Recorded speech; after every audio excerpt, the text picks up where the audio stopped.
decisão é uma só. A decisão é da instituição. E ninguém vai dizer para o funcionário, olha, não queria te demitir. Quem quis foi a instituição. Aqui eu estou o presidente do Fluminense. Então, naquele momento, eu vim aqui dizer para vocês, olha, entendemos, a instituição entendeu que é o momento de sair o treinador.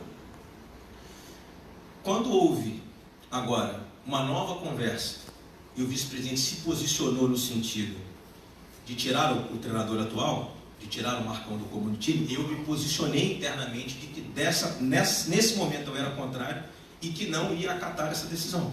Porque eu entendia que neste momento, e aí para você entender, assim, eu já disse no início da coletiva que o Marcão está mantido até o final, e é o que eu vou dizer, é o que eu digo para todo o meu trabalho com a verdade. Eu disse a ele que achava que não era o momento por toda essa questão que eu falei para vocês. Eu achava que uma mudança agora poderia gerar um novo problema, que nós, apesar de alguns resultados ruins, recentes, mas a gente vinha numa melhora de desempenho, que os números mostravam que se a gente continuar com esse índice, a gente vai sair, né? E que eu achava, e se programou uma conversa para o dia seguinte para se bater o martelo e para se estender essa definição, que era interna corpus, isso era uma decisão nossa. E vocês iam saber se fica ou se sai, mas não é fulano quer e fulano não quer. E aí, o vice-presidente, o Celso, buscou o caminho das redes sociais, expondo um debate nosso interno, dando entrevistas no sentido de que ele queria tirar o treinador e eu não sei por quais motivos, mas talvez naquele momento houvesse um clamor pela retirada do treinador, enfim. E eu não concordo com esse tipo de atitude, ponto. Justamente porque eu não faço o mesmo. Vocês podem ver que desde o dia que eu cheguei, eu falo em coletivas e só falo com vocês especificamente quando passo pela assessoria do clube, porque é a maneira que eu trabalho. Então, diante das postagens e de algumas discussões na rede social que acabaram refletindo aqui dentro, gerando nova instabilidade, eu optei, naquele momento, por afastá-lo do departamento de futebol. Porque entendia que o presidente... E aí, imagine a minha situação, eu tenho uma série de outros vice-presidentes do clube, vice-presidente financeiro, administrativo, jurídico, né? Eu sou advogado de direito esportivo, sou presidente do clube, não assino nenhum contrato sem passar pelo meu vice-presidente jurídico. Às vezes debato com ele, que eu acho que a gente pode trocar alguma coisa, mas até na minha área, eu obedeço aos processos internos, mesmo sendo presidente, e aos procedimentos internos. Então me gerou um grande mal-estar e uma grande estabilidade a partir do momento que eu tenho vários vice-presidentes que trabalham alinhados comigo, e nem sempre a gente concorda, várias vezes a gente discorda entre os vice-presidentes, mas quando a gente toma uma decisão dentro de uma sala, a decisão sai como uma decisão institucional. E a partir do momento que um vice-presidente vai às redes sociais e vai à imprensa, né, tentar atribuir ao presidente uma decisão, como se fosse uma decisão autoritária ou uma decisão sem nenhum critério técnico, eu me senti exposto, não porque eu não queira ter responsabilidade, no final de tudo a responsabilidade é do presidente, está escrito no estatuto, sou eu que assino todos os documentos, o patrimônio pessoal que está em risco é o meu, enfim, problema nenhum, eu já sabia de tudo isso aqui não é uma reclamação, não, isso é só uma explicação, uma constatação, eu tinha certeza do que eu ia pegar, né? Por isso que trabalho com foco e trabalho com convicção. E diante da convicção que eu tinha naquele momento, eu achei que a atitude de jogar para o lado de fora as coisas internas gerou mais instabilidade no ambiente. E gerando instabilidade no ambiente, eu afastei daquelas viagens. Em sequência a isso, outras postagens aconteceram, outros comentários, inclusive com algumas pessoas ligadas ao grupo que o apoiou no passado e que o apoia ainda. Algumas postagens me atacando pessoalmente, com várias inverdades sobre a gestão, né? E eu acho que tudo isso num momento conturbado que a gente vive, faltando poucas rodadas para acabar um campeonato, que a gente luta muito para permanecer na primeira divisão, eu achei que isso poderia gerar mais instabilidade no nosso dia a dia. E por isso eu afastei. Na nossa conversa de ontem, eu disse a ele tudo o que eu estou dizendo a vocês, os motivos pelos quais o fiz, ele compreendeu, enfim, se posicionou também, fez as suas ponderações, e o que eu combinei com ele ontem, o que eu informei a ele ontem, é que até o final do campeonato esse afastamento seguirá. ok? E que no final do ano a gente conversa. Ele é vice-presidente geral eleito, isso é indiscutível, né? É um direito legítimo. E com relação ao futebol, eu dei a ele as atribuições do vice-presidente de futebol. E que no momento, essas atribuições, a partir de hoje, eu estou assumindo elas, ou seja, estou vindo para dentro, assumindo o futebol, né, nessas últimas 5 rodadas, e que ele espere até o final do ano para que a gente possa ter uma nova conversa, aí sim com mais calma, com a situação resolvida, e a gente vê se ele segue conosco no futebol ou se ele segue como vice-presidente geral. É isso que eu tenho a dizer a você. Mário, tudo bem? Tudo, querido. Tudo bom, presidente? Tudo bem. Em relação à situação do jogador do Vasco, do Cleiton, o Fluminense pretende tomar alguma medida, enxergar irregularidades nesse caso? Como é que está essa situação e a posição do Fluminense? Ótima pergunta sua. Eu vi muitas coisas faladas essa semana sobre esse assunto. Primeiramente, dizer que é algo que me incomoda desde sempre, que tudo que acontece no futebol brasileiro com relação a regulamento, tribunal, as pessoas tentem jogar sobre nós uma pecha covarde de que nós somos o clube que recorre ao tapetão, enfim. Faço sempre esse preâmbulo, porque a discussão também beira a infantilidade, né? Se existe um regulamento que determina as inscrições de jogadores de uma competição, e se existe um tribunal que julga as infrações a esses regulamentos, isso não tem tapetão nenhum, isso é uma regra do jogo, da competição. Então, é uma covardia o que fazem com o Fluminense há anos, em que toda e qualquer discussão levantada ao longo de qualquer campeonato, as pessoas tentem jogar sobre as nossas costas algo que não é de nossa responsabilidade. Tá? Eu me orgulho de ser presidente de um clube que jamais escalou um jogador em condições irregulares. Nosso clube jamais, em 117 anos. Isso chama-se competência. Porque se os regulamentos prevêem regras prévias de disputa da competição, é óbvio que a infringência dessas regras trazem irregularidades, que podem gerar uma série de consequências ou não. Então aqui eu estou fazendo uma explanação genérica e teórica, até porque eu sou um advogado da área, né? Talvez eu esteja aí entre os 20 ou 30 profissionais que mais atuam nessa área no Brasil.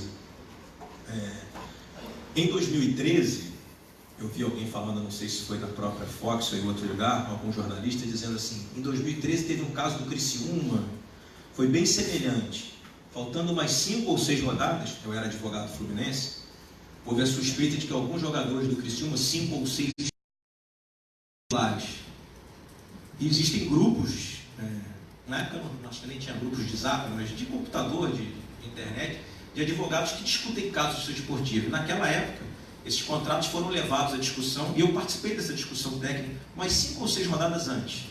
E fui um dos advogados que fiz um parecer dentro do grupo dizendo que os jogadores não estavam irregulares. Então, por isso ninguém fez nenhuma movimentação naquela época contra o Criciúma. Tá? Inclusive, o jurídico do Vasco, na época, participou dessa discussão. Tá? Aliás, foi o jurídico do Vasco, na época, que trouxe essa discussão. É uma discussão lícita. Havia realmente uma possibilidade de irregularidade, sim. Mas, analisando documento a documento, eu analisei os 50 contratos na época. E me postei dentro do grupo dizendo, olha, não há irregularidade nenhuma. Ponto. O caso da Portuguesa é um caso que a gente chama líquido e certo. Ou seja, uma escalação irregular de uma punição do tribunal. O mundo inteiro sabe que o cara está suspenso pelo TJD ou pelo CD, não pode jogar o jogo seguinte, nem sentar no banco, é o que está na lei. Né? E aí, fazendo mais um parêntese, o julgamento de 2013 foi movido pela Procuradoria do Tribunal. O Fluminense não fez nenhum movimento. A Procuradoria do Tribunal foi informada pela CBF de que Portuguesa e Flamengo haviam escalado jogadores irregulares. Porque as pessoas se esquecem que o Flamengo também perdeu 4 pontos pela escalação irregular do André Santos.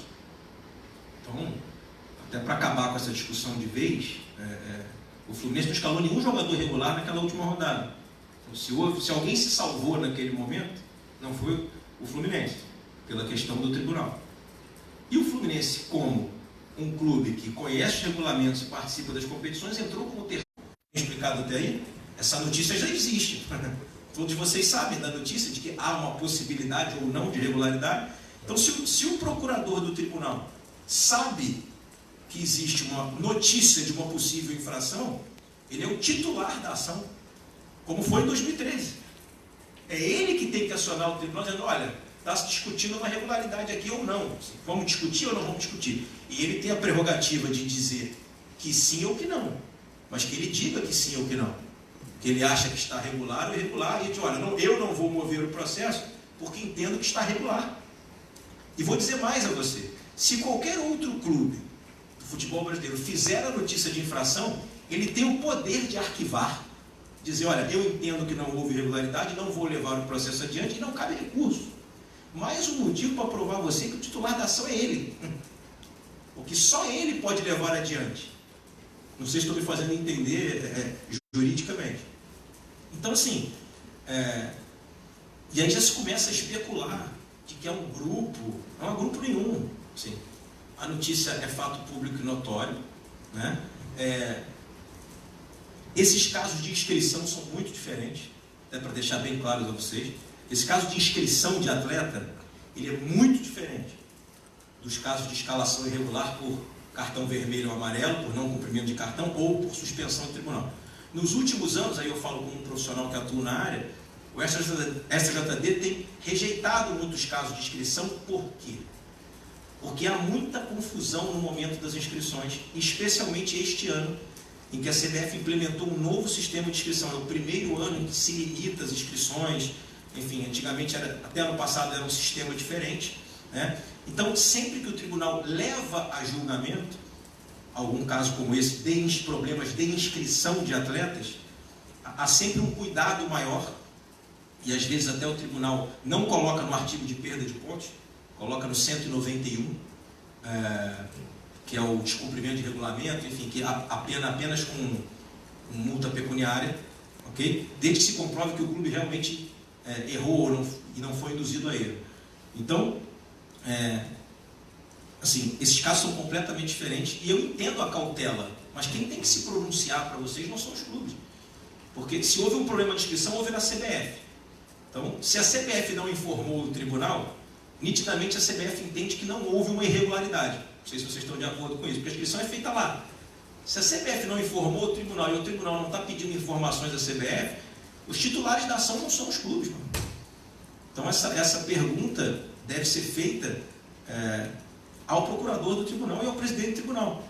Porque, pelo meu entendimento aqui de fora, eu percebo que eles já constataram que não houve nenhuma irregularidade, por isso não moveram a ação, porque são os titulares da ação. Eu confesso a você, eu fui me atentar para o caso, acho que anteontem, quando eu li nas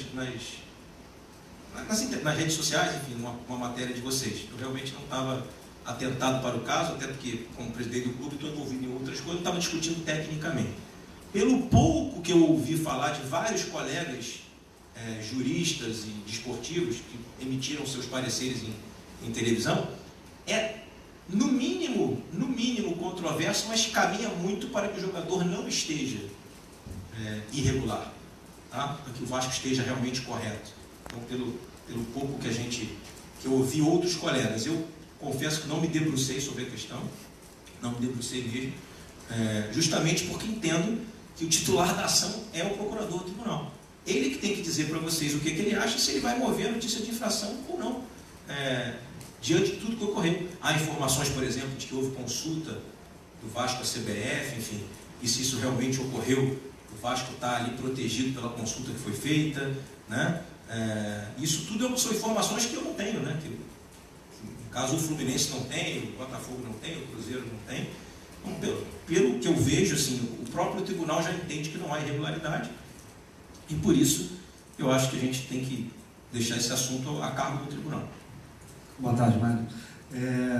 Bom, eu queria te perguntar, eu sei que a gente está no momento de reta final de Brasileiro, o Fluminense num momento muito difícil da competição, mas também se faz necessário pensar no 2020, né? Apesar dessa indefinição. Está sendo possível, diante de tudo que vem acontecendo, fazer um planejamento básico para o ano que vem, porque a gente sabe que tem jogadores importantes agora no final do ano com o contrato vencendo, a própria comissão técnica com uma avaliação do trabalho para o ano que vem, a gente sabe que quando o Celso ainda estava no comando, ele admitiu que chegou a fazer contato com outros treinadores, incluindo o Ariel Roland. Enfim, eu acho que tudo isso dá mostra de que o Fluminense também está tentando planejar o 2020, apesar desse momento complicado. O que é possível fazer nesse momento e se você tem como trazer alguma novidade em relação a isso? Bom, vamos lá. Eu disse aqui para você no início que nós não estávamos buscando mudar o treinador no meio do caminho, né? Na verdade, não foram feitos contatos. Algumas pessoas ofereceram alguns treinadores nesse período. E aí, infelizmente, as pessoas oferecem e alguns veículos gostam de publicar, para ganhar clique, uma série de coisas. Mas se a gente está lutando contra um rebaixamento, se a gente está na zona de rebaixamento, e isso implica numa série de coisas para o ano que vem, é óbvio que a gente precisa definir a situação para planejar. Este é o primeiro ano em que um rebaixamento diminuirá a cota de TV, que nunca aconteceu nos anos anteriores. Então, não sei se vocês sabem disso, mas fiquem sabendo agora. Este é o primeiro ano que não tem aquilo que a gente chama de cláusula paraquedas, ou seja, o clube cai e mantém com as suas receitas, mesmo jogando a Série B. Então, você há de convir que a gente precisa esperar um pouco mais para começar a discutir certas coisas, né? Porque você imagina, se eu acabo de relatar para vocês que nós temos todas as nossas receitas empenhadas em dívidas do passado, e um dado que eu não dei a vocês, mas mesmo com tudo isso, porque as pessoas falam de penhora, né? Mas a penhora é de uma dívida que existe. Assim, quando se penhora e se tira o dinheiro do clube, pelo menos se paga um pedaço de uma dívida. Então, só para vocês saberem, além dos 6 meses de salário que a gente quitou, nesses primeiros 5 meses a gente já pagou 24 milhões de reais de dívida. 24 milhões de reais. 12 milhões deles em penhoras que foram efetivadas, eu não consegui recuperar o dinheiro, deixei lá, e 12 milhões de reais que a gente foi lá e pagou. Um deles eu relatei para vocês aqui, que foi a guia que a gente tirou para acabar com aquele processo da Procuradoria Geral. Então você imagina, nós temos um montante de 700 milhões de reais de dívida, dos quais 200 não são parcelados, 200 milhões me penhoram todos os dias, e eu já consegui pagar em 5 meses mais de 10% desses 200 milhões. Né? Então, que é um agradecimento que eu faço aqui público a todos os meus vice-presidentes, né? Em especial ao meu vice-presidente financeiro, meu vice-presidente jurídico, que em que pese serem não remunerados, serem estatutários como eu, vão ao clube 4 vezes por semana, dão um expediente lá, ajudando a equipe. Assim, o Fluminense precisa disso nesse momento, de que não só os profissionais remunerados estejam lá, mas também os abnegados como nós. Quem acompanha meu dia a dia lá sabe que a minha média de sair do clube é 10, 11 da noite, dos vice-presidentes também, que a única maneira que a gente tem de salvar o Fluminense é a gente fazer a gestão dia a dia. A gente faz gestão dia a dia. Então, com todas as dificuldades, a gente já conseguiu pagar 24 milhões de reais de dívida e 6 meses de salário, entre outras coisas que talvez as pessoas achem que sejam menores, mas o Fluminense perdeu no último ano da gestão anterior 1.500 sócios pagantes em dia por causa dos problemas da sede social.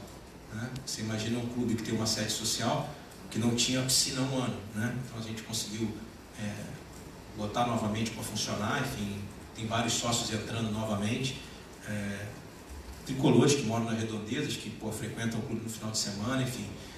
Esse é um dos motivos também que a gente voltou a treinar nas Laranjeiras, para poder atrair mais gente, para que possa pagar o clube. Mas a gente não... Óbvio que a gente tem conversas preliminares sobre 2020, mas a gente precisa ter um cenário definido para saber com que receita a gente vai trabalhar, né? Aonde a gente vai buscar, e por isso que, mais uma vez, utilizando a sua pergunta, eu clamo pela nossa campanha, o nosso programa de sócio futebol. Assim. Eu estive lá no jogo contra o Inter e nós chegamos lá uns 2 dias antes, né, fizemos a viagem direto, e eu saí para almoçar no dia, peguei um taxista, e ele era torcedor do Inter, eu comecei a conversar com ele, e ele me falou que era sócio do Inter, sei lá, 5 anos, e eu perguntei os motivos pelos quais ele era sócio do Inter, ele falou, cara, eu vou ao jogo muito raramente, mas eu entendo que é esse valor que eu e os colorados lá, nós todos pagamos, que faz com que o Inter possa montar os seus times de futebol. Eu não sei quantos sócios o Inter tem hoje, mas acho que mais de 100 mil sócios em dia. Ele me disse, inclusive, que o estádio é menor que a quantidade de sócios, que todo jogo ele recebe uma ligação de um call center, perguntando se ele vai ao jogo ou não, para que o ingresso dele possa ser vendido para outra pessoa. Ao nível que os caras chegaram, eles trabalham isso há muito mais tempo que a gente, estão muito na nossa frente, mas eu sonho com isso todos os dias, de que a gente possa ter um Fluminense assim, né? Um torcedor engajado, e que ele possa ser uma fonte de receita nossa fixa tão importante quanto a cota de televisão, a venda de jogadores, porque é isso realmente para os clubes de menor faturamento, é isso que vai nos colocar mais próximos dos outros. Mas, para finalizar a resposta, eu só começo a pensar definitivamente em 2020, a hora que a gente tiver a nossa situação definida. Boa tarde, Mário. Falando ainda sobre o futuro do clube, que você já começou a tocar aí, eu queria que você falasse um pouco, por favor, sobre o clube empresa, qual é a posição do Fluminense, a expectativa que seja votado nas próximas semanas, né? O que o Fluminense pensa a respeito disso, desse projeto, e também sobre penhoras. Há um esforço do clube para entrar em acordos, só que depois dos acordos é preciso tirar o dinheiro para poder pagar. Então, como que o clube consegue tratar isso para que as penhoras não sejam, para que os acordos não sejam desrespeitados, gerem novas penhoras e dívidas maiores ainda? Tá, vou começar pela pergunta das penhoras, depois eu volto no clube empresa. Sobre as penhoras, eu acabei de dizer a vocês que a gente faz uma gestão diária. E o que é essa gestão diária? A gente já fez alguns acordos, e o que a gente tem pedido aos credores é que os valores sejam parcelados ao longo da nossa gestão, com valores pequenos, porque se a gente tiver 10, 20 acordos com valor de parcela muito alto, é matemática, nós não vamos conseguir cumprir. Mas, além disso, óbvio que nós temos as intercorrências. Às vezes, há uma dificuldade de quitar uma parcela. E o que a gente faz? E o que é a gestão diária? É minimamente ser digno e ligar para o credor e dizer, olha, eu vou atrasar essa, mas vai levar mais uns 10, 15 dias. Poxa, não me executa não, porque você sabe o esforço que eu estou fazendo. E só essa postura de dignidade, de ligar na véspera, de pedir a clemência do credor, tem tido um resultado de 100%. Eu posso afirmar a vocês que todos os nossos acordos estão cumpridos desde que eu cheguei, mas que durante esse período, algumas vezes a gente atrasou sim, e nenhum credor nos executou, porque a gente sempre ligou, sempre antecipou e sempre disse o porquê estava atrasando, né? Porque às vezes a gente programa e entra uma outra penhora. A gente tem que fazer um acordo nessa nova penhora e a gente aí explica, o credor sabe, porque ele é um dos caras que não penhorou, né? E a gente vai se acertando. Sendo muito transparente com você, a gente ainda vai passar por muita dificuldade nesse sentido. Acho que uns bons anos, eu diria para você, tá? Porque o volume de receitas, isso é uma loucura que eu vou te dizer, né? O volume de receitas é maior que o de despesa, operacionalmente, do clube. O clube inteiro, ele se paga, né? O futebol fatura mais do que ele gasta hoje, obviamente que a gente mantém um teto, né? Mas o que come o nosso dinheiro é a dívida, né? Eu já falei isso para vocês aqui, a gente se programa para fazer um pagamento X e entra uma penhora de 2 milhões. Aí o cara sabe que ele tem 2 milhões penhorado, ele até aceita abrir mão de não receber os 2, mas ele recebe 1 ou 500. Isso tira do fluxo. Então, na verdade, são essas intempéries, essas intercorrências que a gente acaba tendo. Eu acho que eu falei para vocês aqui, eu tive uma retenção de uma guia, que foi essa dívida que eu paguei, só da venda do Pedro foram 7 milhões e meio de reais. Você imaginar que a nossa folha, que com esse valor eu pagaria 2 folhas do nosso departamento de futebol. Então, se eu não tivesse tido essa penhora, hoje eu estaria em dia. Totalmente em dia, 100% em dia. Tá? Então, isso é um dos motivos. E essa pergunta, ela se encaixa justamente com a questão do clube empresa. Tá? Para deixar bem claro, eu participei de toda a discussão, participei como presidente e também como advogado, fiz sugestões, profissionalmente falando, assim, escrevi algumas coisas para uma comissão que discute o projeto, mas a gente não pode confundir no Brasil a palavra empresa com a palavra gestão. Ou seja, transformar em empresa não é a salvação de ninguém, porque se não tiver gestão, a empresa quebra. Tem uma série de empresas que não são clubes de futebol e que quebraram. Então, isso é um pedido que eu faço a vocês. Quando se discutir esse assunto, tem que se discutir gestão. Porque existem alguns clubes no Brasil que não são empresas e são bem geridos. né? Imagina vocês que eu estou falando de reconstrução aqui, em que pese as receitas do nosso maior rival serem muito maiores do que as nossas, há que se parabenizar o trabalho que o presidente anterior fez lá de reconstrução da instituição, de equacionamento das dívidas. Ele fez um trabalho, que agora os louros estão sendo colhidos. Então, jogar fora lá o trabalho que o Bandeira de Mello fez no Flamengo, de reconstrução da instituição, não é correto, né? E é um clube que se reconstruiu sem ser empresa, que foi bem gerido. E eu posso apostar com vocês, que diante da legislação nova que pode sair, eles não se transformarão em empresa. E eu vou explicar a vocês por quê. Porque esse projeto prevê uma possibilidade de abertura de capital estrangeiro, ou seja, o projeto vislumbra uma possibilidade de que, sendo empresa, eu tenho a possibilidade de vender o clube para alguém. É isso. Falando português claro, o projeto visa que o fato de o clube se transformar em uma empresa, pode vir alguém comprar ações dessa empresa e alguém na Arábia ser dono de parte de um clube no Brasil.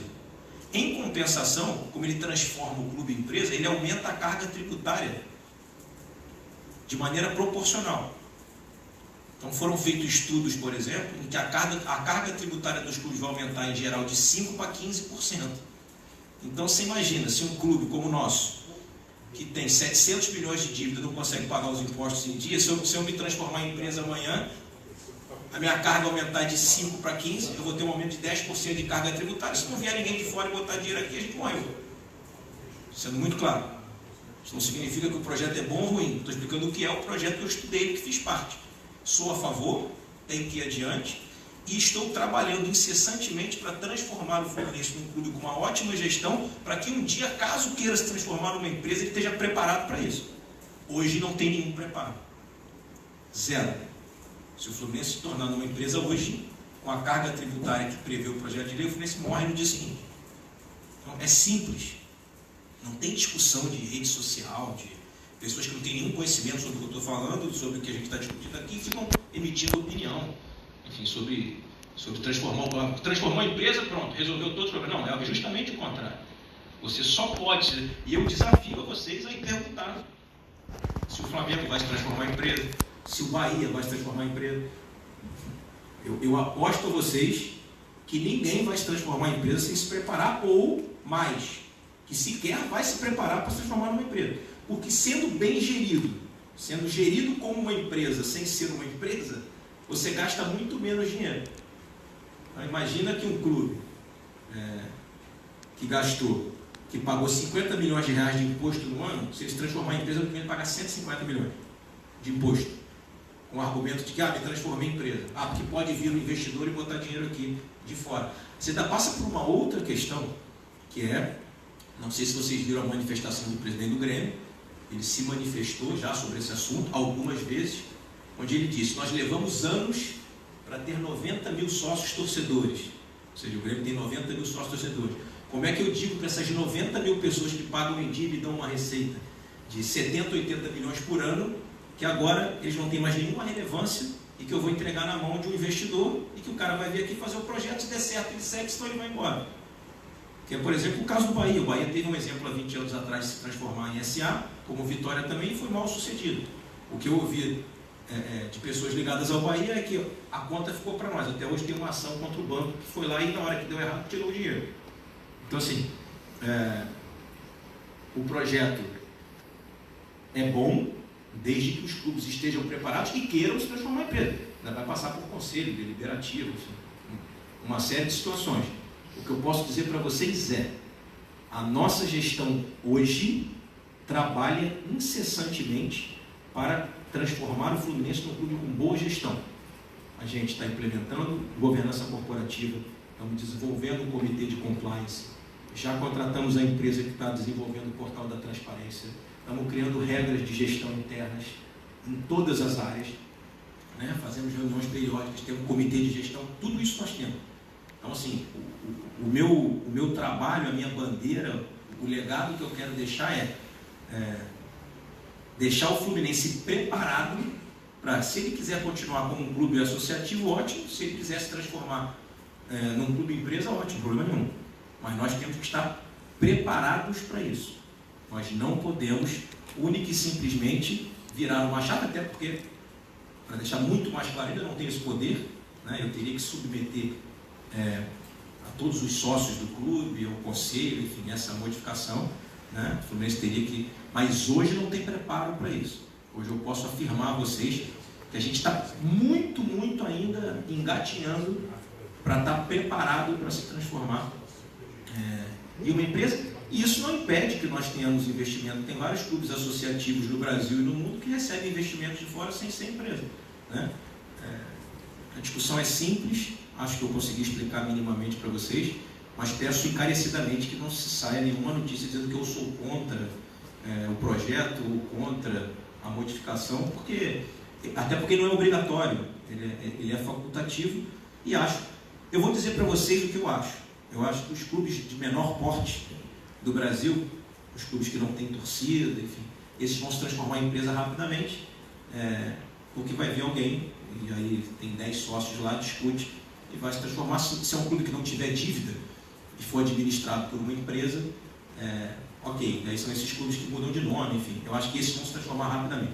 Os grandes clubes, de grande torcida, eu acho que, diria para você que 70% deles, 80%, não tem nenhum preparo técnico hoje para virarem uma sociedade empresarial. Mário, boa tarde. Boa tarde. Você já falou hoje sobre a cláusula paraquedas, o perigo que ela representa para o clube que porventura venha a ser rebaixado, e falou antes ainda sobre que o Fluminense já não conta mais com nenhuma cota de TV para o ano que vem. E aí, juntando as duas informações, a minha dúvida é: o que acontece com esses adiantamentos se o Fluminense cair e, consequentemente, não tem direito? Ótima pergunta. Vão ser descontados lá na frente, quando a gente voltar. É simples, é uma conta corrente. Tá? Vamos lá, eu disse a você que eu não conto porque neste momento eu tenho tudo retido, viu? Mas, por exemplo, se eu receber uma receita, se a gente vender um jogador e eu falar em pagar essas dívidas que bloqueiam, eu abro o fluxo para nós. É uma questão de troca, né? Por exemplo, eu tenho 10 processos que hoje penhoram, né, as cotas da Globo. Se eu chegar lá e fizer um acordo nesses 10 processos por 60% do valor, se eu tiver um dinheiro na mão, por exemplo, vendi um jogador, cheguei lá para o credor e falei: olha, eu te devo 10 milhões, eu quero pagar 6 amanhã à vista, você me dá desconto de 4, recebe e vai embora. Essa penhora cai, eu abro o fluxo, né? A Globo volta a me pagar. Tá? É uma questão matemática, como você faria a gestão das suas contas em casa, como eu faço na minha empresa. Não tem muita engenharia financeira, né? Eu tenho X milhões a receber, num período de X anos, está tudo ali tiro. Se eu for pagando essas dívidas, esse fluxo vai abrindo e eu vou recebendo na frente. Mas sua pergunta foi sensacional.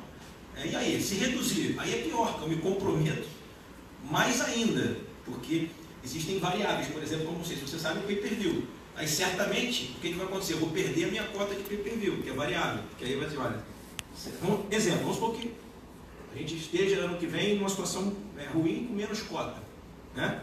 Mas a nossa torcida compra pay-per-view pra caramba e ajude o clube nesse sentido. Quanto mais a torcida compra pay-per-view, aumenta a cota. Aí aumenta a minha cota de pay-per-view.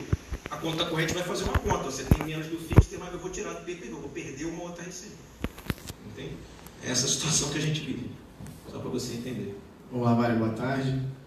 Aqui, você falou do Portal da Transparência, que tem uma empresa que está contratada já para trocar isso para frente. Deixa eu só fazer um concluir o que ele vai responder. E aí, cara, é por isso que a gente tem que ter muito cuidado nas decisões de gestão. Entende? Porque imagine você que eu já estou pagando 2 decisões de treinador que passaram por aqui esse ano. Então, a decisão por trocar ela tem que ser muito, muito sensível. Assim, tem que ter muito cuidado.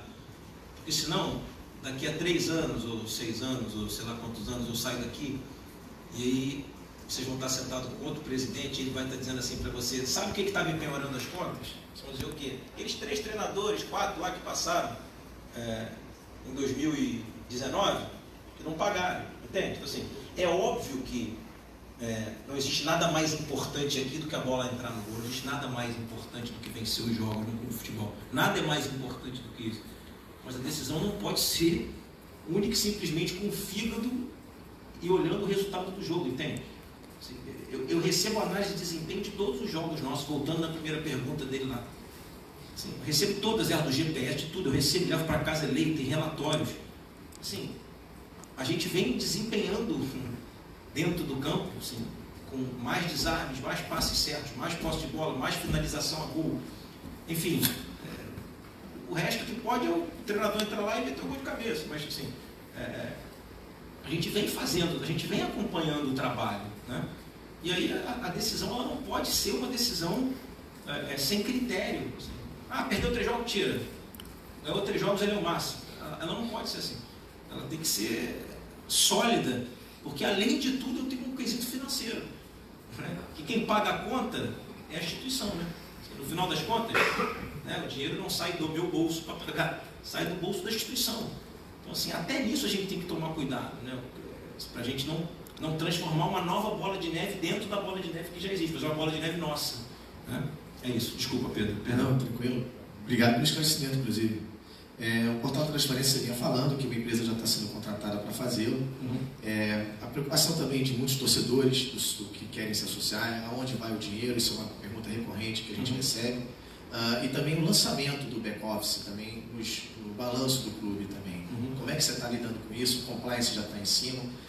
Quando que você pretende apresentar, de repente, um plano de financeiro, de lançamento dessas contas, para que realmente cada centro de custo tenha o seu raio-x certinho, para saber onde é que está indo o dinheiro do clube? Então, vamos lá. O trabalho de identificação já vem sendo feito. Nós já identificamos muitas coisas. Muitas. Aonde o dinheiro vai pelo ralo, os problemas, isso tudo já está sendo identificado. Só que aí nós enfrentamos algumas dificuldades, né? Nós temos um mandato de 6 meses tampão. Então nós não temos o Conselho Deliberativo, a auditoria que estava contratada já era uma auditoria que não é a nossa auditoria. Nós estamos programando a contratação de uma auditoria Big Four a partir de janeiro, já estamos negociando para estudar essas contas. Esse balancete que foi agora discutido e publicado, sendo politicamente, ele é um balancete que se reflete a acréscimos previstos nos contratos assinados pela gestão anterior. Né? O resultado do balancete é dos 6 meses antes da nossa chegada. Então, assim, eu não estou fazendo nenhuma crítica, não. Vou dar um exemplo. Os valores aumentam porque o contrato do jogador é longo e aumenta. Né? Então, existe esse aumento. Né? A questão do back-office é uma outra coisa que a gente está tentando desvendar. E eu falava isso na época da eleição, eu sempre tomava cuidado quando eu falava disso para não ser leviano, porque ele está se falando de PJ. PJ, PJ, PJ. O contrato de imagem do atleta profissional é uma PJ. Então a primeira coisa que eu estou tentando desmiuçar é saber se dentro daquele valor global do ano de PJs não tem jogador de futebol, por exemplo. Porque se a gente separar o centro de custo, a gente vai ver que grande parte ali não são os funcionários do clube, entendeu? Eu estou dizendo assim, gasta 30 milhões com PJ, mas sim, quem são as PJs? Aqui no departamento de futebol tem profissionais que não são jogadores que recebem PJ, com remunerações altas de futebol, mas que também não têm os encargos. Então assim, sair dizendo para fazer política, para botar em blog, não tem lógica se olhar os números. Então nós estamos entrando nos números justamente para a gente não ser injusto. Que eu posso garantir a vocês que muita coisa que são ditas não são verdadeiras, que as pessoas olham o número do balanço e têm a menor capacidade de avaliar um balanço. Eu, por exemplo, não tenho capacidade de avaliar um balanço, eu sou um advogado, não sou um especialista em avaliação. Tem uma equipe que hoje avalia um balanço, como você falou, uma equipe financeira, que a gente vai apresentar um trabalho, mas a gente está justamente depurando as contas para entender. Existe uma coisa que a gente descobriu lá, assim, existem setores do clube que usam água e não pagam a conta de água, entendeu? Você vai perguntar por quê? Porque não é dividido, não é por nenhuma má intenção, mas quando se fala de custo, todo mundo usa água, mas na hora de cobrar a conta de água, tem 2 ou 3 setores do clube, não, a maior parte da água a gente nunca usou, então a gente nunca pagou a água, entende? Assim, a gente já entrou na questão do estacionamento, que a gente já identificou uma situação que havia uma receita muito mais baixa, só para você saber, desde que a gente assumiu, o estacionamento está faturando 10 vezes mais do que faturava, porque é um dia a dia difícil, assim, né? Porque muita gente parava o carro lá sem pagar, né? A gente agora, quando reinaugurou a piscina, descobriu que as grades que estavam lá alugadas há um ano tinham um aluguel mensal caríssimo, que se eu tivesse comprado as grades, era 10 vezes mais barato que o aluguel, e as grades podiam ficar lá para a gente usar para outros eventos. Assim, tudo isso a gente vai. Só que as pessoas não querem que a gente pegue um clube na situação financeira destroçada como estava, e em 4 meses a gente diga para você, olha, solucionamos tudo, o Fluminense agora tem uma gestão de excelência, lógico que nós vamos cometer erros também, não tenha dúvida disso, né? Equívoco é da gestão do ser humano. Se você olhar qualquer CEO no mundo, os mais qualificados das maiores empresas do mundo, a cada 10 decisões que tomam, acertam 7, erram 3, às vezes 6 a 4. Né? Então, óbvio que nós também vamos cometer equívocos. O que a gente não pode é politizar a gestão. Entender que tudo é político, que isso aqui se fez por política, que nós estamos fazendo publicação de coisas políticas, que a gente politiza, a gente destrói a gestão. Porque a gente não pode transformar o Fluminense numa casa política de autodestruição, a não ser quando você faz a política na época da eleição. Né? Vou te dar um exemplo clássico. O presidente atual do Conselho Deliberativo foi o número 1 da chapa do Tenório. O presidente atual do Conselho. E ele tem sido extremamente correto. Assim, tem feito o trabalho dele, tem debatido tudo, liga sempre, discute. Que com uma semana de gestão ele entrou na minha sala e falou: presidente, eu estou aqui para ajudar o Fluminense, entendeu? Assim, a eleição passou. Eu acho que é uma atitude legal dele. Assim, como a gente contrata e contratou pessoas que apoiaram o outro candidato, e aí? Qual o problema disso? Problema nenhum. Eu sou o presidente do Fluminense, cara. Se é uma pessoa que pode contribuir com a instituição, não importa quem ela apoiou, quem ela não apoiou, entendeu? O que importa é que hoje ela pode contribuir. Com o clube isso não tem nenhuma troca. Eu posso dizer a vocês numa boa, se quiser, vai lá e vota de novo para o outro. Mas se enquanto estiver trabalhando no Fluminense, estiver trabalhando com dignidade, prestando serviço, não há problema nenhum.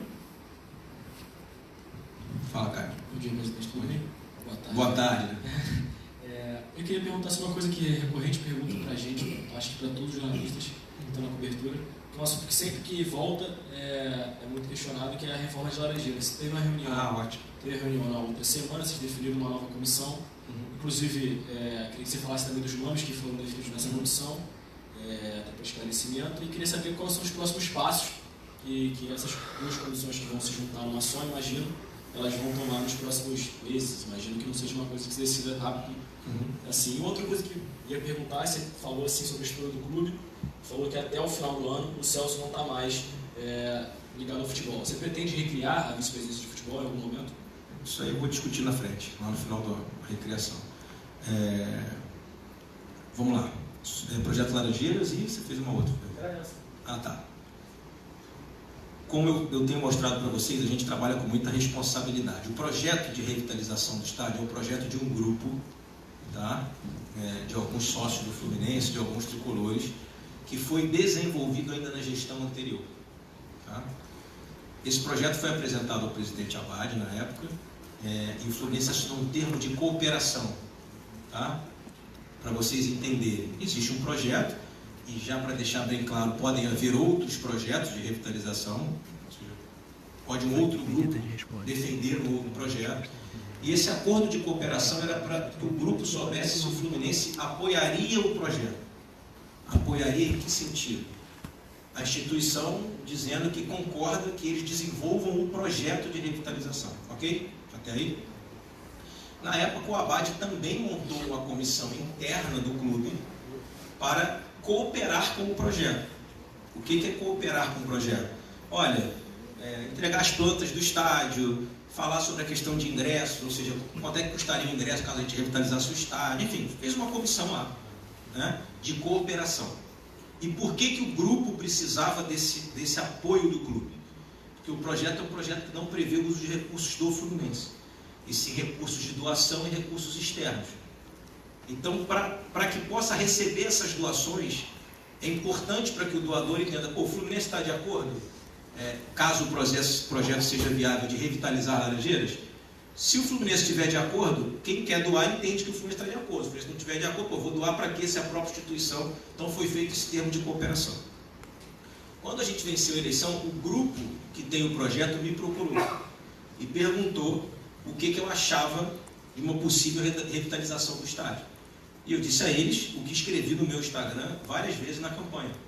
Eu era um apaixonado por Laranjeiras, que era um sonho poder voltar em Laranjeiras, e que na pessoa física, como torcedor, eu era um entusiasta da reforma do nosso estádio para que a gente possa, na nossa sede em geral, como pessoa física.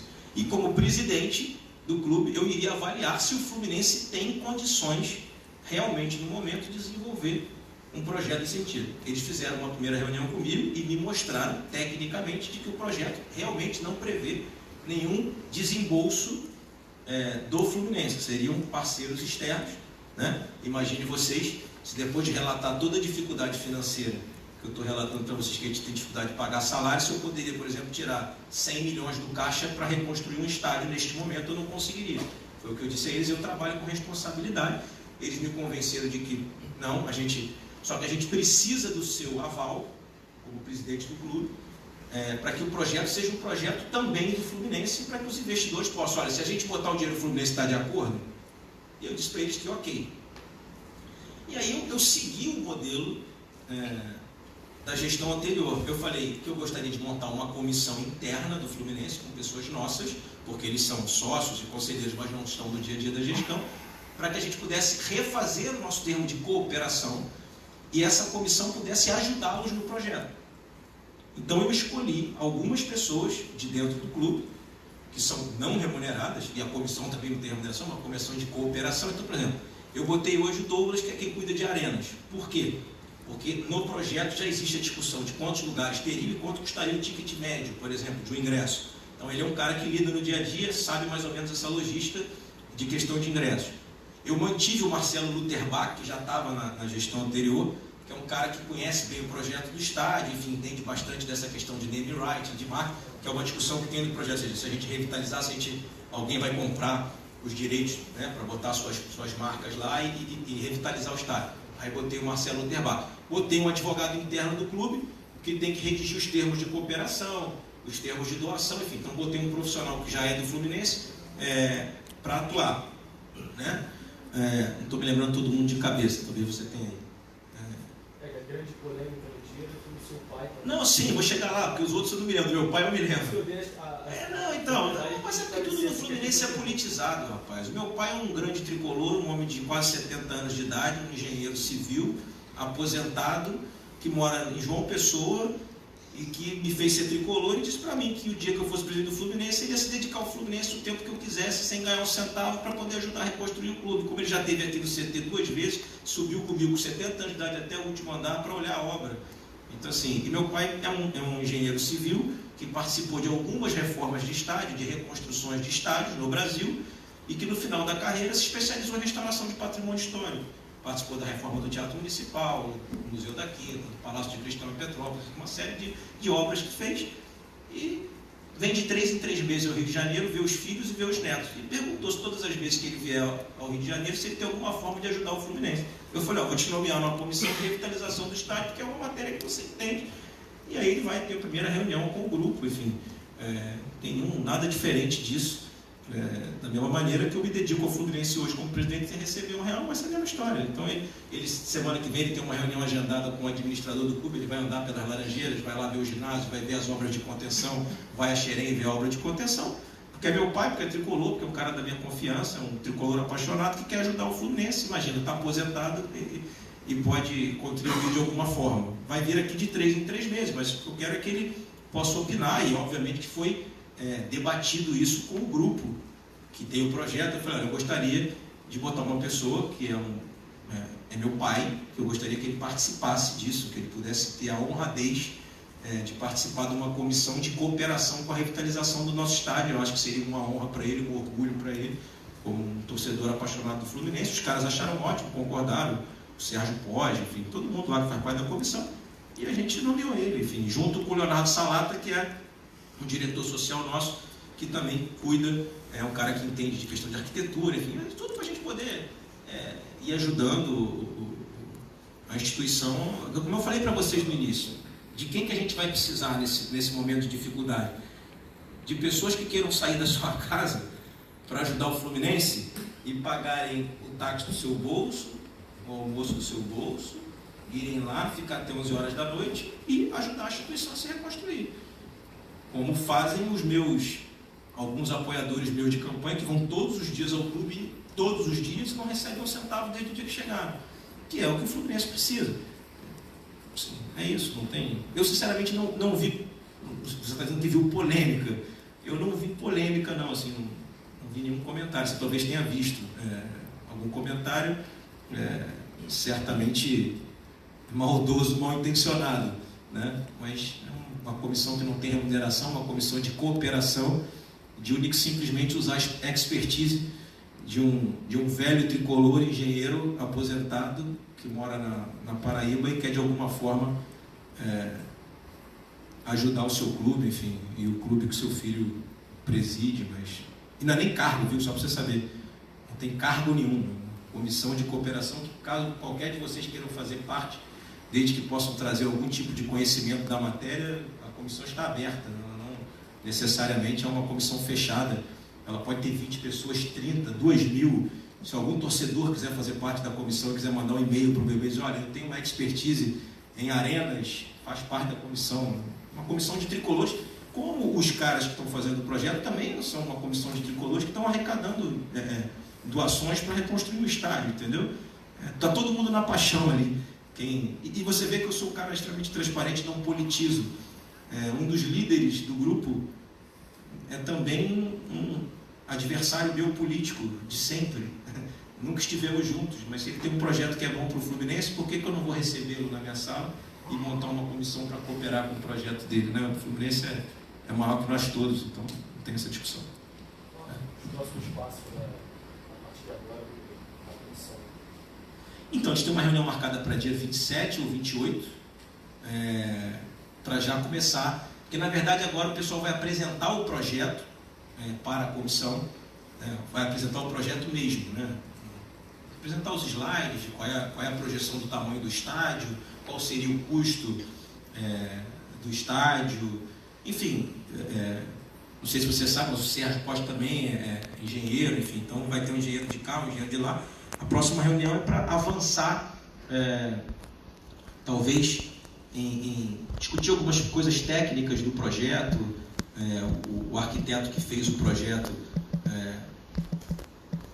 por exemplo, há um debate técnico sobre a demolição ou o aproveitamento das arquibancadas, por exemplo. Tá? Por exemplo, meu pai leu na internet, que acompanha o Fluminense, que as arquibancadas do clube estariam condenadas, as de cima, a desabar. Aí ele falou, meu filho, pega o laudo aí. Aí eu fui lá no funcionário do falei, cadê o laudo? Não existe laudo, falam isso. Entende? Então a comissão serve para isso, ou seja, a arquibancada está condenada ou não? Não tem um laudo falando que ela está condenada. Então a gente vai demolir ou não vai demolir? Então nós temos que buscar junto ao Corpo de Bombeiros, enfim, as instituições responsáveis, saber se realmente está definido que a arquibancada pode ser aproveitada, as vigas, sei lá, sou um advogado querendo falar de engenharia. Vamos aproveitar? Vamos. Aí a comissão vai decidir se aproveita, se não aproveita, porque aí tem que mexer no projeto. Porque pelo que eu entendi, com a minha ignorância de engenheiro que não sou, pelo que eu vi do projeto, o projeto prevê a demolição de uma nova construção de arquibancada. Por quê? Porque há informação para o arquiteto de que as arquibancadas estão destruídas, que vão cair. Então ele fez um projeto legal, tem que destruir tudo e começar do zero, isso tem um custo. Se a gente descobrir que as bases da construção estão intactas, a gente parte de um nível 2 ou 3 no futuro, se houver reconstrução do estádio realmente, com um custo menor. Né? Então é para isso que serve a comissão. A comissão vai ser para... por exemplo, o Marcelo Luterbach que está lá é um cara que conhece essa questão do Lembrança. Ele vai ver quanto é que a arena tal, quanto é que o cara paga pela arena tal. Quanto custaria uma cadeira para o nosso sócio comprar? No caso, queira ser dono, proprietário de uma cadeira para ver o jogo pro resto da vida do estádio. Isso vai fazer parte, isso vai ser colocado no custo do estádio, ou seja, se os sócios vão poder comprar cadeiras, isso vai fazer parte do dinheiro que vai construir, ou a gente vai construir, vai vender depois, vai ter alguém que vai fazer esse aporte na frente, quer dizer, uma grande empresa, uma grande instituição. Essa é a função da comissão, é ajeitar o projeto para que ele fique mais viável possível. Não sei se você sabe, nós vamos ter que ter uma série de licenças do IFAM, do INEPAC, enfim, porque o Fluminense é um clube tombado, né? Então você não pode mexer na fachada, você não pode mexer numa série de coisas. Então é preciso uma questão técnica de entendimento com a questão do patrimônio histórico. Então, é trabalhoso, né? É por isso que eu sempre falo com essa sobriedade, porque o torcedor é apaixonado, como eu também sou, a vida inteira estive do lado de fora. O torcedor acha que vai revitalizar Laranjeiras, ano que vem nós vamos jogar o Carioca lá. Não é assim, né? E de repente há fases intermediárias, né? Quem sabe a gente não consegue fazer um meio do caminho, voltar a jogar de repente os estaduais e mais na frente jogar as competições como a Copa do Brasil, caso a gente consiga chegar no tamanho que é permitido pelo regulamento. Essa é uma outra questão.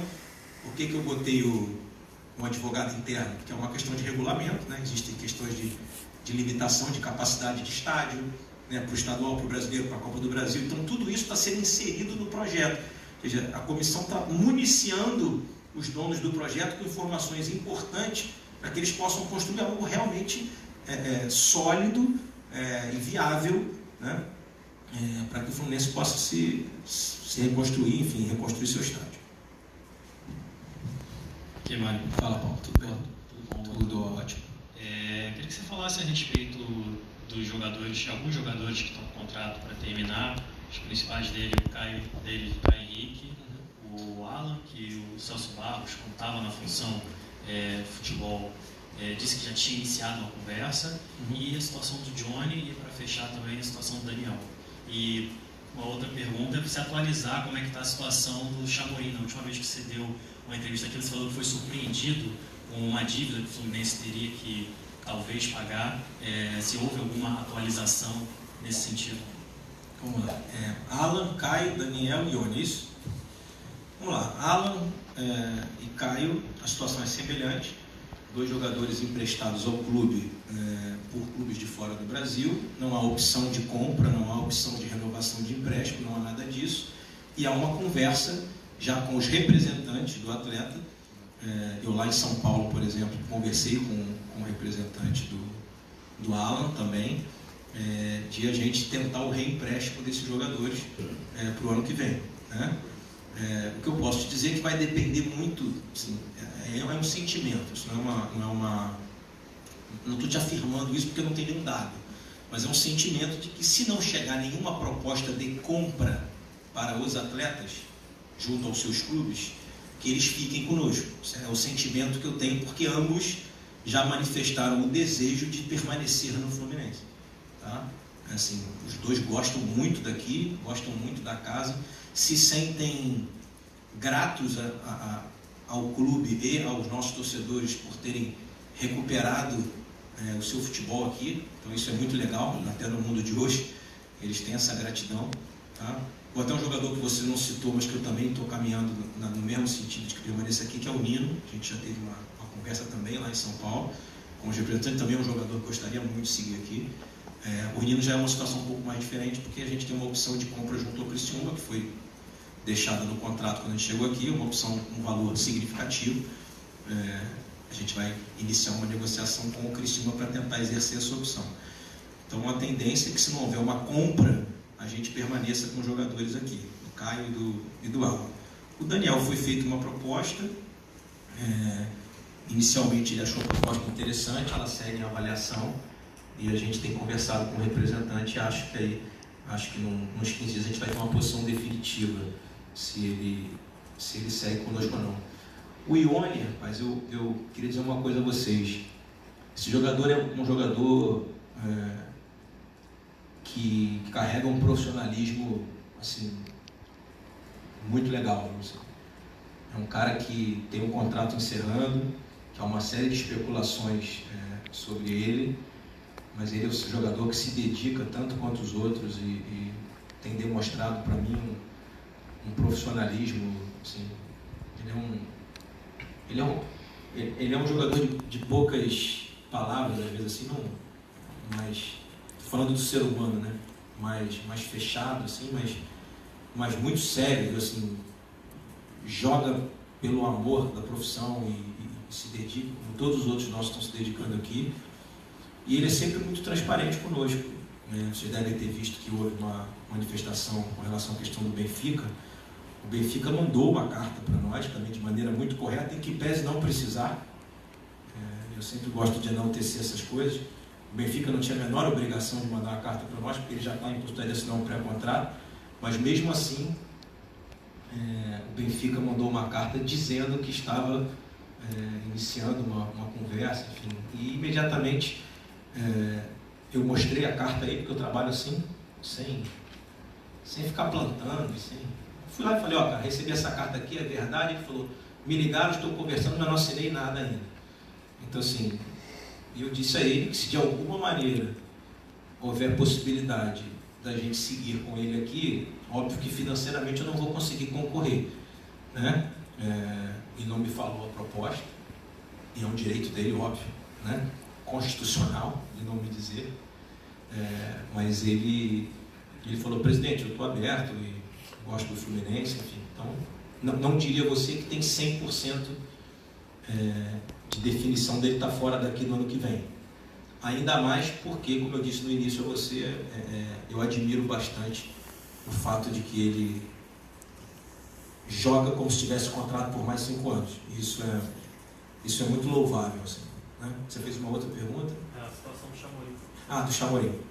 O Chamorim, a gente foi notificado pelo Chamorim, contra-notificamos, acho que eu expliquei a você, dizendo que eu gostaria de ver os números, de ver as planilhas, eles não concordaram e moveram um procedimento contra nós, e nós estamos nos defendendo, em momento nenhum dizendo que não vamos pagar, mas que só vamos pagar se a gente entender o que a gente está pagando, né? E aí nós estamos trazendo ao processo as pessoas que lá participaram, trazendo, que eu digo, com fatos, com dados, com depoimentos, enfim, estamos consultando as pessoas que lá participaram, para que elas possam nos dar o subsídio para a gente preparar a nossa defesa.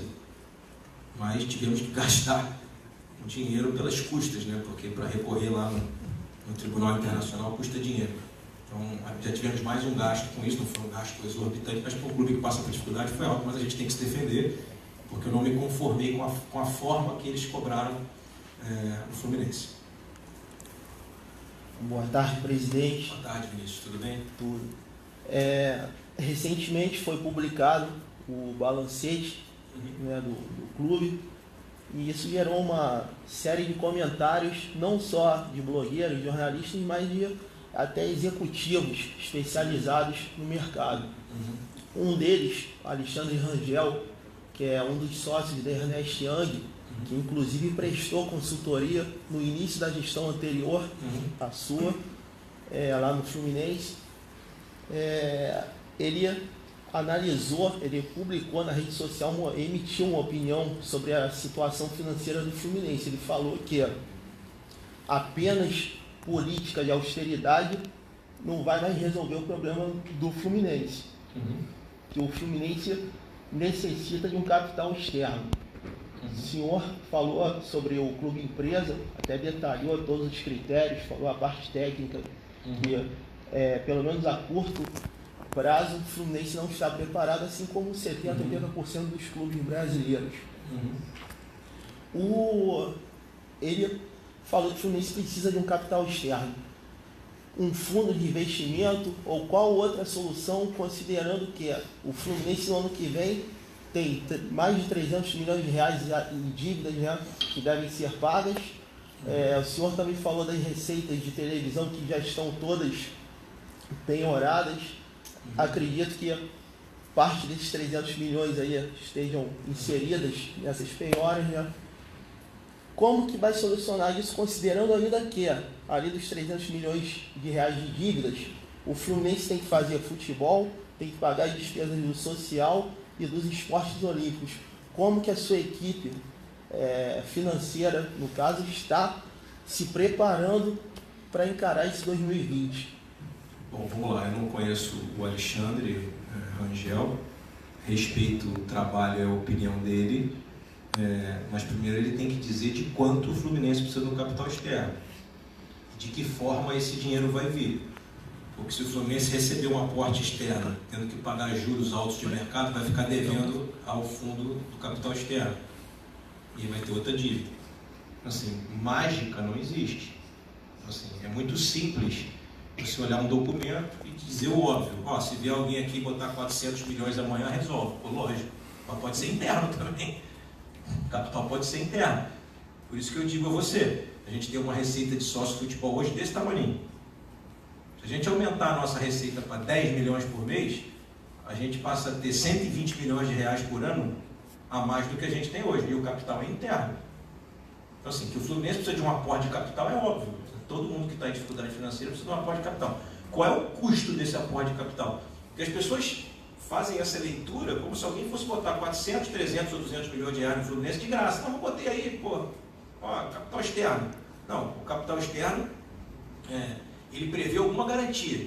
Você está falando de um fundo, você está falando que tem que ter uma garantia para o fundo. O cara pode dizer, olha, eu boto 300 milhões, mas eu quero toda a base.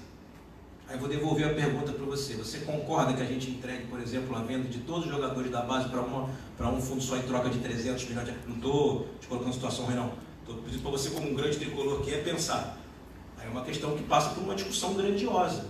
Não é uma discussão simplória do cara entrar e dizer assim, olha, precisa do capital externo, é isso aí que resolve. Sim, mas a que custo? Então, assim, por isso que eu digo para você que a gente trabalha com seriedade. A gente olhou o projeto que tem lá da gestão anterior e pelo fato de ser da gestão anterior, a gente não jogou no lixo, não. A gente está lendo ele porque há um projeto já desenvolvido lá de capital externo, mas que fala, por exemplo, em jogadores da base. Não é certo nem errado. É querer saber se o clube vai pagar esse preço. Entendeu ou não? Aí eu te pergunto, se alguém bota 200 milhões de reais hoje lá, e a gente entrega a venda da base, o cara vende 5 jogadores nossos da base daqui a 2 anos, que somam 400 milhões, você vai dizer assim, pô, se tivesse esperado, botava 400 milhões direto, não precisava ficar devendo ao fundo. Então, assim, é óbvio que isso é uma das soluções, tá? Eu quero dizer a você que, por isso que eu disse que eu respeito o trabalho dele, não conheço, respeito a opinião. Essa pode ser uma das soluções, a questão do investimento de capital vindo de fora do Brasil, que eu, sinceramente, era igual quando eu falava sobre a questão do Chamorim. Tem 20 clubes na primeira divisão do Campeonato Brasileiro. Só o Fluminense tem um clube na segunda ou terceira divisão da Eslováquia. Está todo mundo errado? E só a gente está certo? Eu sempre fazia essa pergunta. Por que outros clubes fazem parcerias com clubes da Europa maiores, fazem clubes satélites em outros lugares do Brasil, coisa e tal, e só a gente tem? Nós somos os vanguardistas do negócio, foi um negócio sensacional. Então eu sempre questionei por isso. Não é porque eu achava que tinha má intenção, não é nada disso.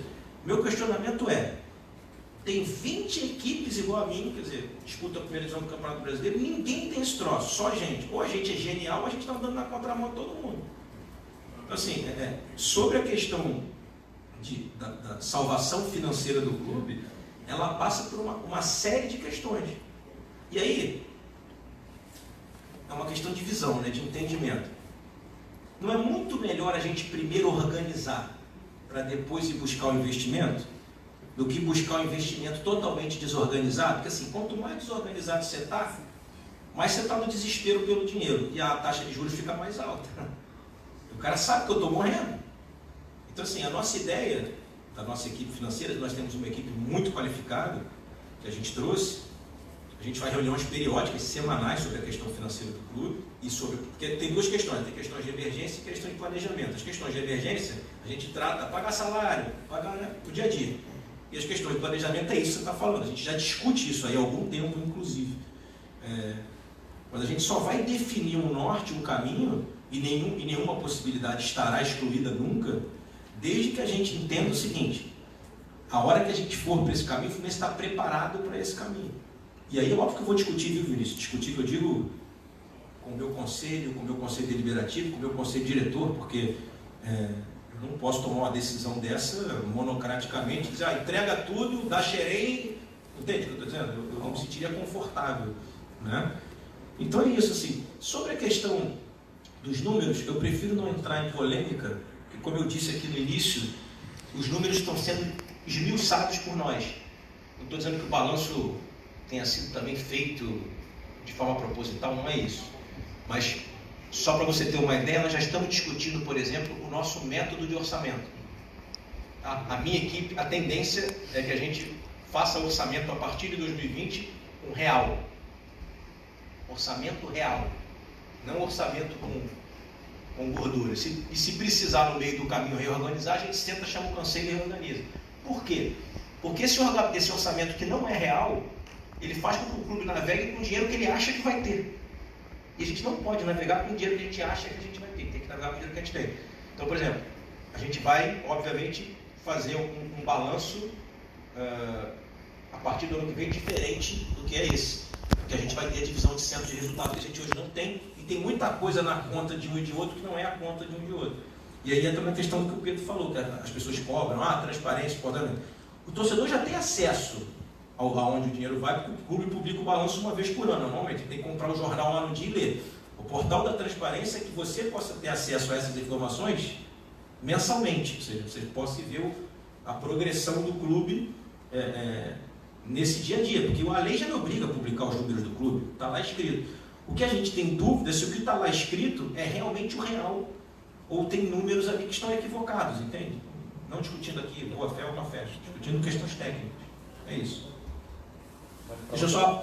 foi a última do Vício. Já tem mais uma aqui, acabou. Tá, não, depois da minha vida que eu quero falar um negócio aí. Boa tarde, presidente. Boa tarde, querido, tudo bem? Eu queria insistir no Laranjeiras.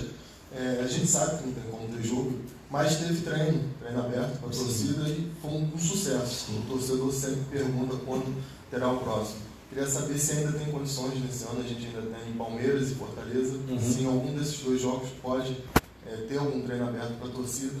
E a outra era do patrocínio Master. Se na campanha foi muito falado que já teria empresas conversando, coisa e tal, e não fechou, e o torcedor também cobra muito isso. E eu queria saber do motivo, ainda não ter conseguido fechar, a gente sabe do mercado, e se já tem uma conversa para o início do ano que vem. Vamos lá, Laranjeiras. Assim como a gente fez os treinos, a gente fez também a questão dos eventos ali, né? De exibir os jogos no telão, né? E com shows, enfim. Todas as vezes em que a gente fez esses eventos, a gente obviamente castigou o campo, porque o nosso campo não é sintético, enfim. E aí você coloca os tapumes e colocou o tapume, não só castigou o campo, como custou dinheiro, né? Eu diria a você que os eventos não deram prejuízo, mas em razão da estrutura que tem que se montar, inclusive de cobrir o campo, os eventos empataram. A gente não perdeu dinheiro, mas também não ganhou porque custa dinheiro. Uma loucura que eu vou te falar, né? Custa dinheiro proteger o campo, mas o campo se destrói assim mesmo. Se destrói menos do que se destruiria. Nas outras vezes em que a gente programou de fazer o treino lá, o campo estava muito castigado, em razão não só desses eventos que tiveram, como também pelos jogos que continuam tendo lá da base, futebol feminino, e um grupo de pessoas aqui do departamento de futebol ficou um pouco preocupado, principalmente com a lateral do campo, tinha uns buracos muito grandes, e a gente ficou preocupado em que pese ser um treino recreativo, de perder um jogador, de repente, na véspera do jogo importante, por lesão, né?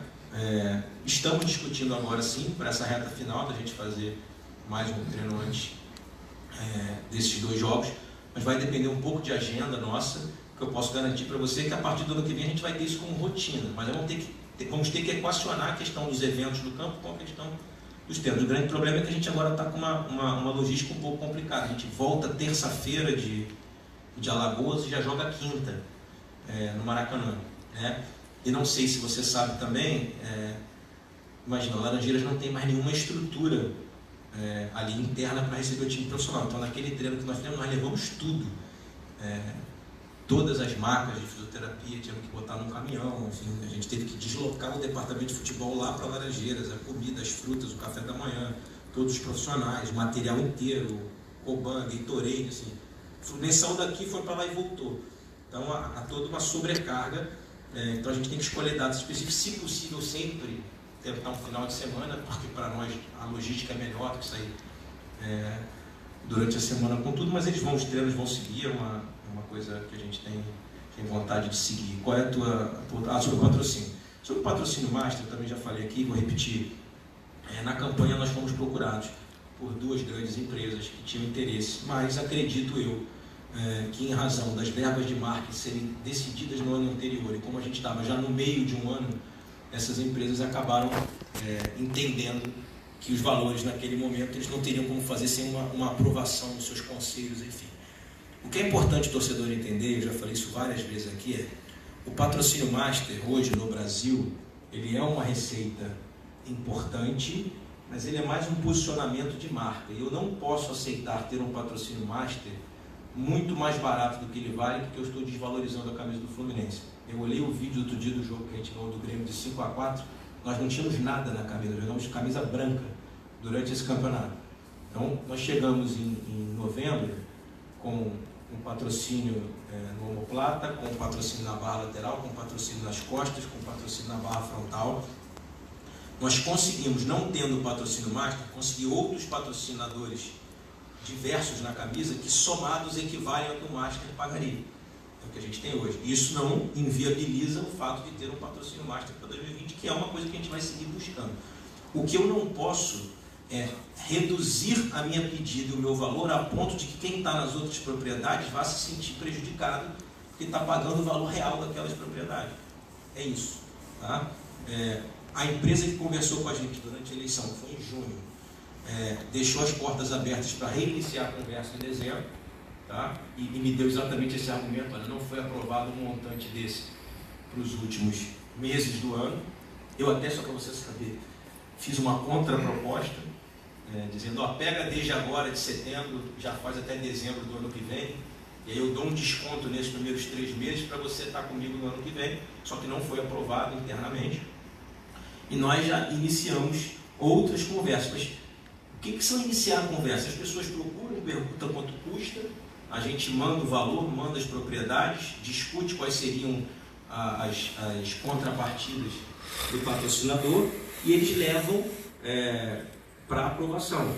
Vocês podem ver que os nossos patrocinadores estão em 3 clubes do Rio de Janeiro, ou 4 já, né? Acho que já tem 4. E porque ele preferiu pulverizar a verba dele e expor a marca dele em 4 clubes ao invés de expor em um só. Você ainda vive este problema no Brasil, porque se você olhar, a maioria dos patrocinadores marcas são instituições financeiras, outras empresas retiraram o dinheiro do futebol. Eu não vou dizer o nome, mas a empresa que estava negociando com nós era uma instituição financeira também, essa da eleição. Tá? Então, assim, a gente vai seguir buscando. E, assim, como é que está o nome mesmo? Douglas. Essa questão de, vou falar muito tranquilamente, muito abertamente, essa questão não baliza as nossas decisões, nem o nosso dia a dia. Prometeu isso assim, ainda não aconteceu. A gente entregou um plano de gestão, cara, está lá no site até hoje. A gente apresentou um plano de gestão de 3 anos e meio. Uma série de coisas que estão no plano de gestão vão acontecer e outras não. Assim, não necessariamente dentro do tempo, e outras nem vão acontecer. Por quê? Porque o clube precisa se reconstruir em 3, 6, 9, 12 anos. Então, assim, a gente projetou iniciar as coisas que a gente se comprometeu e muitas delas já caminharam. Assim, governança corporativa, comitê de compliance, portal da transparência está saindo, tentar colocar os salários em dia, revitalizar a sede, desenvolver um programa de sócio-futebol que vai ser apresentado a vocês em janeiro, como eu já falei aqui. Enfim, tudo isso, a gente já colocar a rubrica lá no financeiro, os jogadores que a gente vendeu útil, por exemplo, como o Pedro, já está lá, X% da receita da venda tem que ser revertida a Xerém, para a gente poder fazer novos Pedros, enfim. Aí você perguntar, o dinheiro já foi para lá? Não, eu acabei de dizer para você que a gente teve 7 milhões para lá, mas está lá. Ou seja, hoje o futebol profissional deve um percentual da venda do Pedro a Xerém. Lá na frente eu vou pegar uma outra venda, eu já estou devendo o Pedro, mas essa. Vou botar lá e vou investir para reconstruir a base. Então, assim, são várias. E tem situações que a gente não tinha no plano de gestão que aconteceram, como obras que a gente nem sabia que tinham que ser feitas e estão sendo feitas. Então, assim, isso não. Por isso que eu te falo de politizar a gestão, entendeu? Politizar a gestão, falou na campanha, lógico, na campanha a gente falou tudo aquilo que a gente pretende fazer. Se a gente conseguir fazer, numa boa, 60% ou 70% do que a gente se programou para fazer, eu posso dizer a você que o Fluminense vai dar um salto de qualidade monstruoso. Porque a gente fez um plano de gestão que vinha lá de 2016. Ele foi construído com cuidado, com carinho, foi escrito, foi desenvolvido com profissionais das áreas. Agora, as pessoas acharem, igual essa questão dessa semana, até para ninguém me perguntou, mas eu vou falar, da rádio de Belo Horizonte, que atacou o Fluminense. As pessoas invadiram a minha rede social, tem que meter um processo. Aí eu dizia para as pessoas, se eu meter um processo, a gente vai determinar uma retratação. Primeiro eu vou pedir a retratação. Se o cara se retratar, eu vou mover um processo contra alguém que já fez uma retratação, que é o que vai acabar no processo. Vai haver uma retratação lá no final. Então, assim, eu sou advogado, eu sei o que vai acontecer. Aí eu vou gastar dinheiro, vou pagar custas. Aí o que aconteceu? A gente notificou. assessoria de comunicação ligou, a gente notificou. Os caras ontem se retrataram. Já era um vídeo de 6 minutos se retratando. Entende? Que é o objetivo, não achincalhar o Fluminense. Isso eu não vou deixar nunca. As pessoas ficam mandando, tem que falar todo dia. Por que eu tenho que falar todo dia? Isso não tem defesa institucional porque não fala todo dia. Que é isso, meu amigo? Lógico que tem defesa institucional. Na hora que eu mando uma nota oficial e mando uma notificação sem ninguém saber, os caras se retratam, teve defesa institucional, porque teve que eles se retrataram. Mas o fato de eu não vir aqui todos os dias para ficar falando o tempo inteiro na rede social, na internet, na televisão, não significa que eu não estou defendendo o Fluminense. Entende? Só que eu trabalho com gestão e trabalho com verdade. Eu fui à CBF no dia seguinte do jogo do Inter. Eu fui lá. E o presidente da comissão de arbitragem abriu a maior televisão da instituição, botou o vídeo, o áudio do VAR, eu vi tudo, por todas as câmeras. Sim, eu fui lá e vi. Sim, eu não sou leviano. Quando erra, eu vou lá e digo que erra. Eu vi o vídeo, a bola não bateu no jogador do Inter, ponto. Eu vi a câmera. As pessoas querem o quê?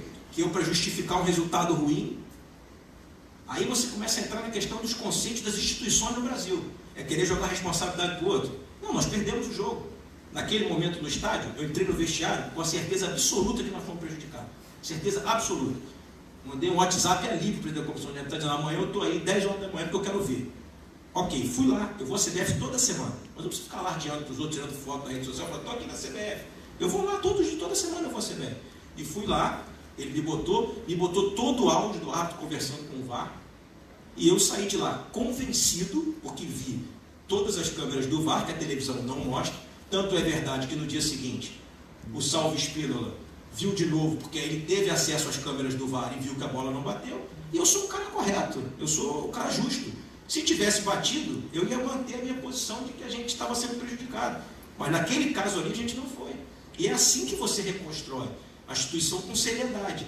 Não é jogando para a galera. Quando a gente estiver errado, a gente está errado. Quando a gente está certo, a gente está certo. Vamos trabalhar. Temos que trabalhar e tirar. E não tentar tirar o foco de nós mesmos, porque nós somos o foco. Nós é que estamos desenvolvendo um trabalho aqui dentro. Então, assim, eu não vou ficar impressionado, nem pressionado, porque as pessoas vão ficar postando, ou porque você prometeu. A gente fez um plano de gestão. O plano de gestão está lá no site até hoje. Ele é um plano de governo de um clube de futebol. Muitas coisas vão acontecer, muitas coisas não vão acontecer nesse período. Se daqui a 3 anos eu quiser seguir os sócios, os torcedores do clube entenderem que nesses 3 anos e meio a gente melhorou o Fluminense considerável e a gente quiser manter a nossa gestão, alguém quiser botar o voto, que vai ser online, já afirmo isso aqui, e manter a gente no comando, ok. Se as pessoas entenderem que a gente não fez uma boa gestão, as pessoas vão lá e botam outro. Isso é democracia, isso é um Fluminense grande, entende? Por isso que eu insisto em não politizar a gestão. Eu insisto, eu só vejo uma solução para o clube. E aí, você me desculpe, esse discurso banalizado de união, precisamos de união. Aí o cara vai na rede social e puf, precisamos de união. O cara planta uma matéria mentirosa. União para inglês ver, rapaz. Isso aí é união para inglês ver. União, o cara chega às 8 horas da manhã, você fala, quero ajudar o Fluminense. Como é que eu posso ajudar? Vamos ajudar, pô. É o que eu sempre fiz, eu trabalhei em várias gestões do clube, sempre ajudei. E vocês podem acompanhar, durante todo o período que fui oposição, eu jamais fiz oposição ferrenha, maléfica, postando coisa, acusando, plantando notícia. Não, a gente trabalha, a gente trabalhou. Entende? Trabalhou para vencer uma eleição, trabalhou com um plano de governo. A gente venceu a eleição porque a gente apresentou um plano de governo que as pessoas entenderam assim, se isso aqui for aplicado em 60%, 70%, isso vai melhorar muito. É isso que é um governo, né? Agora, como eu digo aqui, admitido, lógico que nós vamos cometer erros, lógico que nós vamos ter acertos, lógico que nós vamos nos equivocar de vez em quando, porque é do ser humano, assim, não tem salvador da pátria, mas tem um grupo de pessoas, que são os nossos diretores todos lá, que estão dando a vida para que a gente possa sair das situações. Só que as pessoas, infelizmente, só olham para o seguinte, eu sei disso porque eu olho para o meu telefone. Quando ganha, todo mundo acha que a gente é sensacional. E quando perde, todo mundo quer matar a gente. Mas não é por aí. Entende? Quando ganha, a gente também não é sensacional, não. O clube grande tem que ganhar. Quando ganha, é obrigação. Mas assim, mas por que ganha e por que perde? Eu estou aqui para encontrar os motivos pelos quais ganha e os motivos pelos quais perde. E tentar resolver os motivos pelos quais perde e tentar ganhar sempre. Agora, tem condições para isso, né? Eu não tenho como hoje, neste momento do futebol brasileiro, competir com certos concorrentes meus que têm uma folha salarial 10 vezes maior que a minha, cara. Não tenho. Então eu não vou enganar o torcedor. Dizer, ano que vem a nossa folha vai ser 30 milhões de reais. Não vai. Ano que vem a nossa folha não vai ser 30 milhões de reais. Não vai ser 15, não vai ser 14, não vai ser 12. Não vai. Nós vamos ter que manter a nossa filosofia de reconstrução da instituição. Se a gente tiver um aporte, um novo patrocinador, a gente aí vai tentar aumentar um pouquinho para melhorar o resultado. Eu também não sou um sujeito que, no raciocínio de que vencer me traz também receita. É o que eu sempre dizia quando eu jogava pro Fluminense. Quando eu ia lá defender as causas da justiça do trabalho, o juiz falava para mim, poxa, mas você, os jogadores de futebol, ganham muito. Eu dizia, sim, excelência, mas é ganhando os campeonatos que eu recebo os prêmios. Então eu preciso ter time para receber os prêmios. Então, isso aí é óbvio.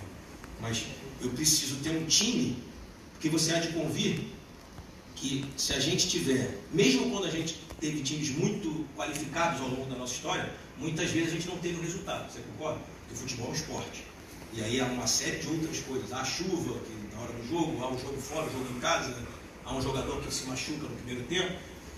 Então tem que haver um equilíbrio, porque se eu chuto muito para cima e também não tenho resultado, eu jogo o clube ainda mais no buraco. Então a pergunta do Vinícius foi muito importante, porque esse equilíbrio que nós estamos tentando encontrar, de receita e despesa, de ter um time que consiga disputar as competições, mas ao mesmo tempo não destrua o caixa do clube. Porque você imagina, vocês não estariam agora conjecturando que se a gente tivesse com 6 meses de salário atrasado, o resultado seria por isso? Certamente. Está todo mundo dizendo, ó, tá lá, tá bem, ele pagou salário meio ano para os caras, quer que os caras joguem. Entende? Então assim, é um arame em que a gente anda, né? E que esse arame vem de antes de nós. Você vê que a filosofia já era assim, né? Você vê a pergunta do Paulo foi muito pertinente. Nós trouxemos 2 jogadores no início do ano, não fomos nós, né? O Alan e o Caio. Eles performaram e agora a gente corre o risco de perdê-los, porque nós fizemos um contrato curto porque nós não temos dinheiro. Entende o que eu estou dizendo? Se nós tivéssemos dinheiro, nós teríamos feito um contrato de 3 anos, aí agora a gente ainda está discutindo isso. Isso aí está garantido. Moral da história, para encerrar agora definitivamente, falar um negócio da promoção do jogo.